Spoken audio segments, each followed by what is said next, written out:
Welcome to BUS204, also known as Business Statistics. I'm Professor Annie No. We'll be working together throughout the semester to develop your business statistics skills. This video is going to provide you an overview on how to navigate our Canvas course. So here you notice on our home page, I've set it up so that you've got all the links you need right here in front of you. However you prefer to work through the left-hand side, you've got some quick links over here as well. But every week, you'll go ahead and click on the weekly modules link, and that will take you to the different tasks and activities that you have for that week. If you want to read the announcements, there's a quick link. If you ever want to reference the syllabus, that's right here. And we've got a research project that we'll be doing throughout the semester. So if you just need to pop into there, you've got a link here, and it will open later in the semester. So let's go ahead and click into the weekly modules. Right now, what's open for you is the Course Orientation and Resources module, as well as the Week 1 module that begins on Monday. So start at the welcome message, and then what you'll end up doing is reading the content and clicking through. You'll get different information available about the course. Let's just dive right in. The welcome gives you a bit of background on the course itself, and also highlights that there's an orientation next week on Wednesday as well, and some Canvas resources. If you click next, it takes you to the instructor information. So here's my info, how best to reach me, my office hours, my teaching philosophy, and my background. Then when you click in here, you'll get the weekly expectations. So here's our overview, the meat and potatoes of the course. The modules are set up so it'll help you know what you are responsible for each week, and will help you keep pace with the assignments. Now, when I teach my business statistics course on campus, I don't lecture the entire time. I do a bit of lecture, we do activities, we do a lot of hands-on group work, discussion, and so similarly, my online courses are going to be broken up that way. It's not going to be a 2.5-hour long lecture, but what I provide are short videos on concepts and interactive tutorials so that you can follow along, so you get the hands-on experience from the comfort of your home. So the general structure for each week is you will start off by reading the assigned chapter with a discussion forum for questions in the content. So there's a forum I'll show you that if as you're reading you're not sure about something, you can ask a question.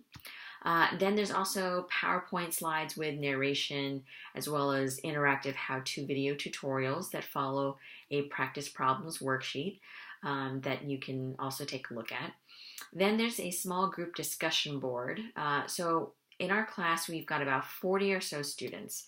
Rather than having one large discussion board, aside from the very first discussion board where we all introduce ourselves, I'm actually going to break you up into groups so it's easier to manage. So you're only having a small discussion, I think, with about 6 or 7 group members.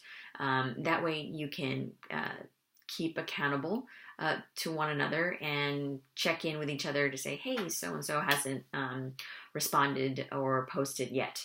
The original post in response to the discussion board prompts are due on Thursdays at 11. And then that gives everyone in your discussion group a few days to review your post and provide a peer response by Sunday at 11. Then you also have the Mystatlab reading quizzes, which are due on Sundays at 11. And then the Mystatlab homework that's also due on Sundays at 11. Definitely do not wait till Sunday to do everything. It won't work. You have to break up the content throughout the week. Otherwise, you won't be able to get through it all. Now, some weeks also include additional assignments related to a research project, and you'll see that in the corresponding modules. Other resources in the modules might be links to external websites, study guides for different exams, but that's essentially our course. And each week I'll give you more detailed information on various items. In addition, make sure to read the syllabus clearly. All these items are described in greater detail there. So if you click next, the next piece of information you'll have is what's our textbook and how do I register for Mystatlab. So Business Statistics, a Decision-Making Approach, 10th edition, must be purchased with Mystatlab. And so we've negotiated with the publisher, and you can get the loose leaf version of the textbook for $115.80 at the bookstore. If you don't want a hard copy book, you just want the ebook, you can use the instructions here to purchase the ebook with Mystatlab through the instructions here. If you're not sure about the course, you want to see what it's about first, you can do the 14-day free trial, again using the instructions on this page. If we click next, I've compiled a list of helpful tips on how to survive Mystatlab. This is based on advice or tips from students in previous semesters. So make sure to take a look through here and let me know if you have any questions. I will post a separate video on Mystatlab and what to expect of it. If you have any questions, you can let me know then. When you click next, here's actually more advice from past students. So I did a survey every semester with the students and asked them what advice would you offer to future students. So read through this. You can actually download all of your peers' responses or advice here if you want to read it. If we click next, you see here there's the extra credit orientation next week on January 24th in Oceanside. It's worth 10 points. If you can't make it, that's okay. You can get all the content online here as well. It's just sometimes folks want to meet me in person, want to meet each other, get a feel for the course, and ask questions. Hopefully I'll see some of you there. If you click next, you'll see that at the end of each module is an end of module page. So this lets you know you've done everything you need to do for the week for that particular module, and it'll give you my contact information if you want to contact me, and it can also take you back to the home page. Please note this end of course orientation, it highlights that I will drop students who are considered no-shows. There is a long wait list for this course, and so if you do not show up in the first week, I will have to drop you so that we can put another student into the course.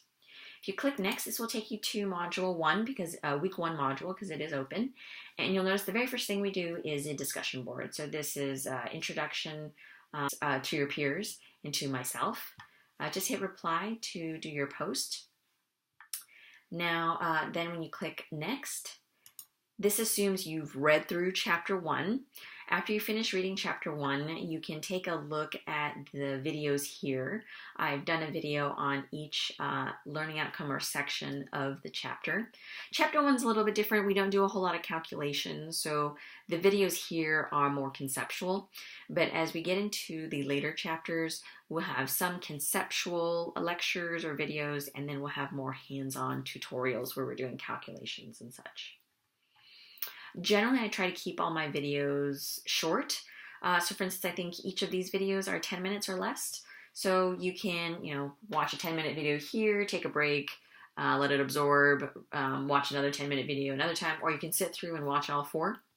Or if you completely understand the chapter and don't need any additional assistance, you can skip the videos. So really, the course is set to give you as much resources as possible that you need or want, and you can get as much as you want out of the course or as minimal as you want.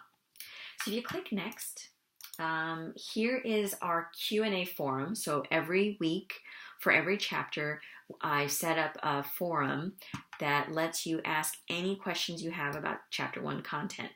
Now students are welcome to answer one another's questions. It's really good if you take a crack at it. Let's see if you understand the content as well, but I will also review all the posts and provide answers and guidance. Another thing too is, for instance, if you have a question, I would recommend looking in the Q&A forum first, because perhaps someone else already asked it and I've already answered it, so then you don't have to ask again. Go ahead. And then what's helpful is when you are working with these different discussion boards, if you subscribe, then you'll get notified when a post or a response has been made. If we click next, here is the link to the quiz. Now, quizzes are worth 10 points, again, due on Sundays. You're actually allowed to take the quizzes up to 2 times with the highest score recorded. When we click next, this will actually take you to the homework. So here is the chapter 1 homework, but as you see, this is the first time I'm logging in, and I'm doing it from the student view. So you'll accept, make sure you register, and then you can do the homework right here in Canvas. As you do the homework, once you're complete, you'll hit next, and then you can see we've got an end of week 1 module. So it lets you know, hey, you've done all the work for the week. If you need to contact me, here's a link, the link to my info. And if you just want to go back to the home page, you can click right here. So that's our course on Canvas in a nutshell. Make sure to read the syllabus. Let me know if you've got any questions. I'll provide lots more information about all the different assignments and projects throughout the semester. We'll just keep this at a high level for now. Otherwise, looking forward to a productive semester.